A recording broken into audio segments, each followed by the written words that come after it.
ঘন প্রস্রাবের বেগ আসে? এই উপসর্গ ডায়াবেটিস নাকি অন্য কোনো মারণ রোগের লক্ষণ? রাতে বারবার প্রস্রাবের বেগ আসা মানেই কিন্তু ডায়াবেটিস নয়। নেপথ্যে থাকতে পারে মারণ রোগের ঝুঁকি। বয়স বাড়লে মূত্রথলির ক্যান্সারের আশঙ্কা বাড়ে। জেনে নিন কোন কোন লক্ষণ দেখে সতর্ক হবেন। কখনো ঘন ঘন মূত্রের বেগ আসা, কখনো প্রস্রাবের জায়গায় জ্বালা ভাব। এ ধরনের অস্বস্তি হলেও চিকিৎসকের কাছে যান না অধিকাংশ মানুষই। কেউ লোকলজ্জার ভয় পান, কেউ আবার ততটাও সচেতন নন বিষয়গুলি নিয়ে। ধূমপান সহ জীবনযাপন নানা বদভ্যাসের কারণে বাড়ছে ব্লাডার বা মূত্রথলির ক্যান্সারের ঝুঁকি।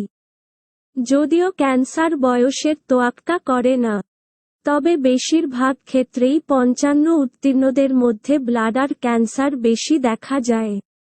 সোমবার সন্ধ্যায় ব্লাডার ক্যান্সারে আক্রান্ত হয়েই প্রাণ হারালেন বিজেপির রাজ্যসভা সাংসদ তথা বিহারের প্রাক্তন উপমুখ্যমন্ত্রী সুশীল মোদি।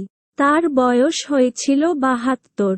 চিকিৎসকদের মতে, বয়স বাড়ার সঙ্গে মূত্রথলির ক্যান্সারের ঝুঁকি বাড়ার ঘনিষ্ঠ সম্পর্ক আছে।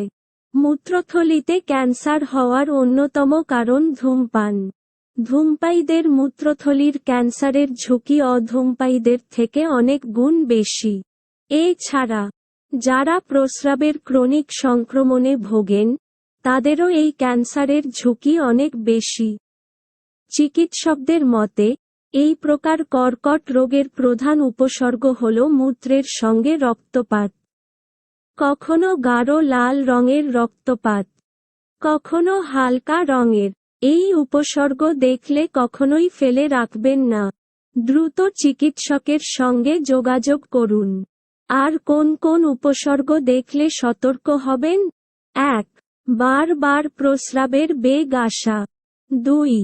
সারা দিনে বহুবার প্রস্রাবের বেগ আসে, কিন্তু প্রস্রাব হয় না, আটকে যায়। 3. প্রস্রাবের সঙ্গে রক্ত দেখতে পাওয়া বা কালচে রঙের প্রস্রাব হওয়া, সঙ্গে থাকে জ্বালাভাব। 4. প্রস্রাবের সময় যন্ত্রণা। 5. তলপেট আর কোমরে তীব্র যন্ত্রণা। এই অসুখ শুরুতে ধরা পড়লে সার্জারি, রেডিওথেরাপি ও কেমোথেরাপির সাহায্যে অসুখের সঙ্গে লড়াই করা সম্ভব। কিছু ক্ষেত্রে মূত্রথলি সম্পূর্ণ বাদ দিয়ে কৃত্রিম ব্লাডার প্রতিস্থাপন করা হয়। তবে এই রোগে একবার আক্রান্ত হলে বাঁচার সম্ভাবনা কম। তবে একটু সতর্ক হলেই কিন্তু এর হাত থেকে রেহাই পেতে পারেন। তাই কোনো রকম উপসর্গকেই হালকাভাবে না নেওয়াই ভালো।